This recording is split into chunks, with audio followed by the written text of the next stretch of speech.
volunteers to tackle those issues, from the climate science community, trade unions, Friends of the Earth, NGOs, and I hope this day is very productive.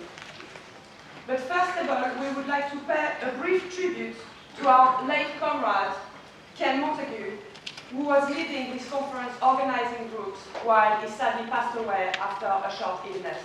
And I'd like to invite Suzanne Jeffery to say a few words on our behalf. Thank you, Clara. Can everybody hear me? Okay, great. So this conference was the idea of Ken Montague, and how pleased he would have been to see this absolutely fantastic turnout. This time last year, Ken was in Paris alongside tens of thousands of climate activists from across the world. He was there demonstrating for climate justice despite the ban that had been imposed by the French government. Ken came back from those protests invigorated by the movement that he'd seen on the streets of Paris and full of optimism and determination to build a more successful movement despite the challenges that we clearly face on the climate issue. He also came back convinced that as well as fighting on the climate issue, the climate movement, and especially the trade unions within it, the group that he was secretary of, the Campaign Against Climate Change Trade Union Group, needed to begin to campaign around the impact of climate change, and especially the creation, the way that climate change had created refugees without recognition or without legal status. And he identified that it was a pressing need for us to take up, especially the racism and xenophobia that emerges around this issue. And how right he was, and how timely this conference is. Trump and May simultaneously pushed through policies that wreck our climate and at the same time demonize the victims of those policies. And these were the issues that motivated Ken to take those initial steps.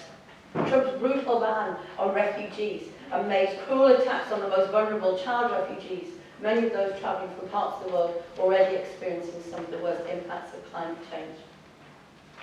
In January 2016, when Ken contacted a number of us and suggested this conference, none of us, Ken included, would have imagined that such a reactionary force would be in the White House.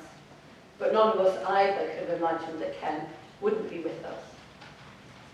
We've lost a great climate campaigner, a lifelong socialist who was secretary of the trade union group, and who contributed so much to the work of that group in the last few years, especially our 1 Million Climate Jobs campaign, which poses a real alternative and a real way forward to tackling the issues. Ken had many skills and qualities, and for those of us who knew him through his political campaigning, will cherish most of all his ability to make things happen. Today's venue is a good example. Anyone who's ever organised a conference knows how difficult it is to find an appropriate venue at an appropriate cost, and Ken did an amazing job finding this venue. His wonderful ability to listen to all of us, to not judge, and to build a way through situations even when there were points of disagreement. And today is no small testimony to those qualities. We know that the loss of Ken is felt most keenly by his family, his wife Jan, and children Brendan, Kate and Alex. And we're really pleased that Ken's wife Jan is here with us today.